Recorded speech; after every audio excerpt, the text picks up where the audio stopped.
Hello everyone. Economics के प्रति समर्पित इस यूट्यूब चैनल में आप सभी का स्वागत है। लास्ट वीडियो में हमने दुर्लभता संबंधी परिभाषाओं के बारे में अध्ययन किया था। सबसे पहले हमने इसकी विशेषताएं देखी थी कि दुर्लभता संबंधी परिभाषाएं की विशेषताएं क्या हैं, और इसकी विशेषताएं कुछ इस प्रकार थी कि असीमित आवश्यकताएं होती हैं, कि व्यक्ति की जो भी आवश्यकताएं वो असीमित है और वह चाहता है कि वह अपनी असीमित आवश्यकताओं को किस प्रकार से संतुष्ट करे। दूसरा हमने देखा था कि अर्थशास्त्र में जो भी साधन है वो दुर्लभ पाए जाते हैं, कम मात्रा में होते हैं। तीसरा, साधनों के वैकल्पिक प्रयोग है। एक ही साधन के कई सारे प्रयोग कर सकते हैं, जैसे दूध का प्रयोग दही में भी करते हैं, मिठाई में भी करते हैं।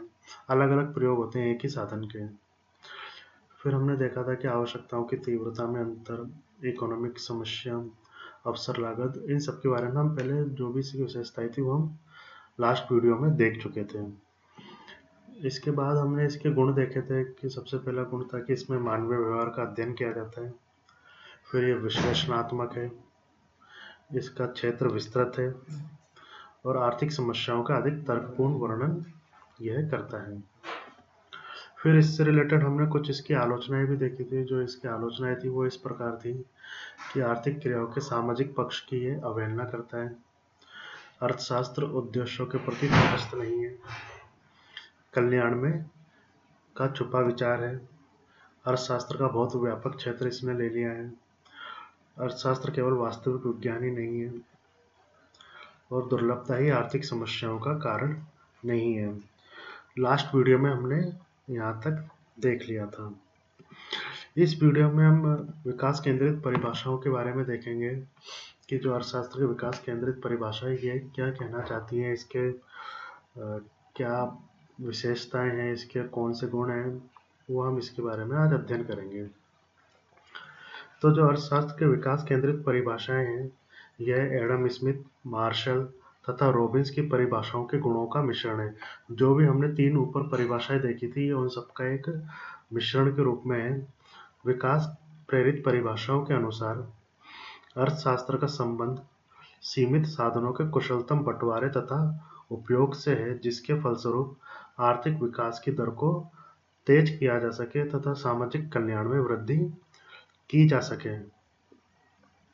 कि जो भी विकास केंद्रित परिभाषाएं हैं वो ये कहती है कि जो भी हमारे साधन है उनका बंटवारा हम किस तरीके से कुशलतम तरीके से कर सकते हैं। जब हमारा साधनों का जो बंटवारा है वो कुशल रूप से होगा तो जो हमारी आर्थिक विकास है या इकोनॉमिक डेवलपमेंट है उसके जो ग्रोथ रेट है उसको हम ज़्यादा तेज़ी से बढ़ा सकते हैं, जिससे लोगों के कल्याण में या सामाजिक कल्याण में अधिक से अधिक वृद्धि हो। कुछ इसकी विशेषताएं इस प्रकार है। जो हम इसकी सबसे पहली विशेषता है वह है आर्थिक साधन या इकोनॉमिक रिसोर्सेज। इन परिभाषाओं के अनुसार अर्थशास्त्र का संबंध आर्थिक साधनों के अध्ययन से है। आर्थिक साधन वह मानवीय तथा भौतिक साधन है जो मनुष्य की आवश्यकताओं की पूर्ति करते हैं, सीमित होते हैं तथा जिनके वैकल्पिक उपयोग होते हैं। इन साधनों को प्राप्त करने के लिए कुछ का त्याग करना पड़ता है अथवा कीमत देनी पड़ती है। तो हम देखेंगे जो आर्थिक साधन है वह मानवीय या भौतिक साधन होते हैं जो मनुष्य की आवश्यकताओं को पूर्ति करते हैं। जो मनुष्य की जितनी भी आवश्यकताएं हैं वो हम आर्थिक साधनों के द्वारा पूरा कर सकते हैं, सीमित होते हैं तथा जिसके वैकल्पिक उपयोग भी होते हैं। और इन साधनों को प्राप्त करने के लिए हमें अपने कुछ भी कीमत देनी पड़ती है। हम बाजार में जो भी जाते हैं कुछ सामान खरीदते हैं तो उसके लिए हम कुछ ना कुछ कीमत देते हैं। वो कीमत भले रुपए के रूप में हो या किसी और चीज़ में हो। तो जो इसकी पहली विशेषता है वह है आर्थिक साधन, और इसमें हम आर्थिक साधनों का अध्ययन करते हैं। फिर जो इसकी दूसरी विशेषता है वह है साधनों का कुशलतम बंटवारा। पहले हम के वीडियो में हम देख चुके हैं कि जो अर्थशास्त्र की जो मुख्य समस्या है वो है चुनाव की समस्या।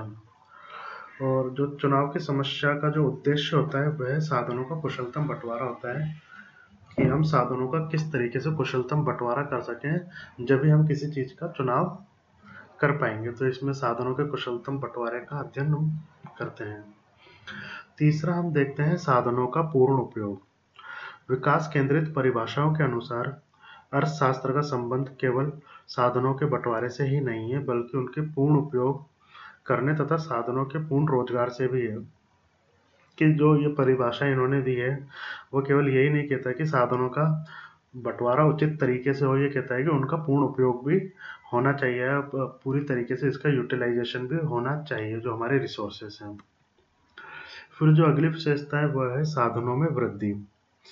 अर्थशास्त्र की इन परिभाषाओं के अनुसार अर्थशास्त्र का उद्देश्य भविष्य में साधनों की मात्रा तथा उत्पादकता में की जाने वाली वृद्धि से भी है, कि फ्यूचर में हम किसी भी साधन में वृद्धि कर सकते हैं, उसका भी हम इसमें अध्ययन करते हैं, जिससे कि जो हमारी आर्थिक विकास की दर है वो तेजी से बढ़े और जो हमारा रोजगार का स्तर है वो बढ़े, लोगों का जीवन स्तर ऊपर हो। तो इसकी मोटा मोटी हमने 4 विशेषताएं देखी हैं। पहले हमने देखा है कि आर्थिक साधन है, साधनों का कुशलतम बंटवारा है, साधनों का पूर्ण उपयोग है और साधनों में वृद्धि है। इसके बाद हम इसके कुछ गुणों के बारे में अध्ययन कर लेते हैं। जो इसका पहला गुण हम देखते हैं, आर्थिक समस्याओं का वास्तविक विवेचन। जो भी ये परिभाषाएं हैं इनने आर्थिक समस्याओं की प्राकृतिक तथा वास्तविक विवेचन किया है। और जो आर्थिक समस्या है वो हमारी इसलिए उत्पन्न होती है क्योंकि आवश्यकताएं हमारी असीमित हैं और उन्हें जो संतुष्ट करती है जिन आवश्यकताओं को, वो हमारे साधन सीमित हैं और इन साधनों के क्या होते हैं, वैकल्पिक प्रयोग होते हैं, जिसके कारण चुनाव की समस्या उत्पन्न होती है। तो जो इसका मुख्य उद्देश्य है वह है साधनों के कुशलतम बंटवारे से है, जिसके कारण आर्थिक विकास की गति तीव्र होती है। ठीक है, आर्थिक समस्याओं का वास्तविक विवेचन। जो हमारी आर्थिक समस्याएं हैं, जो भी है, साधनों का कुशलतम बंटवारा, उसका पूर्ण तरीके से उपयोग किया जाए, उसका इसमें वास्तविक विवेचन किया जाता है। दूसरी है इसकी गुण जो हम देखते हैं, विज्ञान तथा कला। जो हमारे प्रोफेसर सैमुअलसन हैं, उन्होंने इकोनॉमिक्स के बारे में कहा है कि ये कलाओं में सबसे प्राचीनतम है और विज्ञान में सबसे नवीन है। और वास्तव में ये क्वीन ऑफ सोशल साइंस है, या सामाजिक विज्ञान की रानी है। इकोनॉमिक्स के बारे में सैमुअलसन ने इस तरीके से कहा है। और जो ये कहते हैं कि अर्थशास्त्र सामाजिक विज्ञान तथा कला दोनों है और ये वास्तविक तथा आदर्शात्मक विज्ञान भी है। तो इकोनॉमिक्स विज्ञान तथा कला दोनों है और विज्ञान में भी वास्तविक विज्ञान व आदर्शात्मक विज्ञान दोनों ही तरीके का ये विज्ञान है। तीसरी जो हम विशेषता देखते हैं या इसके गुण देखते हैं वह है कल्याण के प्रति तटस्थ नहीं है। इन परिभाषाओं के अनुसार अर्थशास्त्र में आर्थिक कल्याण का भी अध्ययन किया जाता है। आर्थिक कल्याण सामान्य कल्याण का वह भाग है जिसे मुद्रा के रूप में मापा जा सकता है। अर्थशास्त्र में आर्थिक कल्याण के भौतिक तथा अभौतिक सभी प्रकार के साधनों का अध्ययन किया जाता है। अतएव यह परिभाषा कल्याण की धारणा के संबंध में मार्शल द्वारा दी गई परिभाषा से अधिक विस्तृत है, क्योंकि उनके अनुसार अर्थशास्त्र में कल्याण के केवल भौतिक साधनों का ही अध्ययन किया जाता है। इस प्रकार विकास केंद्रित परिभाषाएं रॉबिन्स द्वारा प्रस्तुत परिभाषाओं से अधिक वास्तविक है, क्योंकि रॉबिन्स के अनुसार अर्थशास्त्र का कल्याण से कोई संबंध नहीं है। यह धारणा वास्तविक नहीं है। इसके हमारे लिए यह असंभव है कि कल्याण तथा आवश्यकताओं और उनकी संतुष्टि को अर्थशास्त्र से निकाल दें। व्यवहारिक इन परिभाषाओं ने अर्थशास्त्र को अधिक व्यवहारिक तथा उपयोगी बना दिया है। अर्थशास्त्र केवल आर्थिक समस्याओं का विश्लेषण ही नहीं करता, बल्कि उन्हें सुलझाने के लिए सुझाव भी देता है। अर्थशास्त्र आर्थिक नीतियों के निर्माण में भी सहायक होता है। इसलिए अर्थशास्त्र केवल मूल्यांकन के सिद्धांत ही नहीं, बल्कि आर्थिक समस्याओं के समाधान भी प्रस्तुत करता है। संक्षेप में हम कह सकते हैं कि जो भी ये परिभाषाएं हैं उनमें ये अधिक श्रेष्ठ तथा व्यापक है। अर्थशास्त्र के विकास केंद्रित परिभाषाओं में मार्शल, रॉबिन्स दोनों की परिभाषाओं के गुणों का समावेश किया गया है। इन परिभाषाओं ने अर्थशास्त्र को अधिक परिणात्मक, गत्यात्मक तथा व्यवहारिक रूप प्रदान किया है। तो आज के इस वीडियो में हमने अर्थशास्त्र की विकास केंद्रित परिभाषाओं के बारे में देखा कि विकास केंद्रित परिभाषाएं जो है एडम स्मिथ, मार्शल और रॉबिन्स की परिभाषाओं के गुणों का मिश्रण है और ये विकास की बात करती है। फिर इसके बाद में हमने इसकी विशेषताएं देखी, विकास केंद्रित परिभाषाओं की जो कि इकोनॉमिक रिसोर्सेस हैं, चुनावों का कुशलतम इसमें बंटवारा किया जाता है, साधनों का पूर्ण उपयोग किया जाता है, साधनों में वृद्धि होती है। फिर कुछ हमने इसके गुण देखे हैं कि आर्थिक समस्याओं का वास्तविक विवेचन है, ये विज्ञान तथा कला दोनों हैं, ये कल्याण के प्रति तटस्थ नहीं है और ये अधिक व्यवहारिक है। इस वीडियो से संबंधित कोई भी आपको समस्या हो तो आप पूछ सकते हैं। Thank you.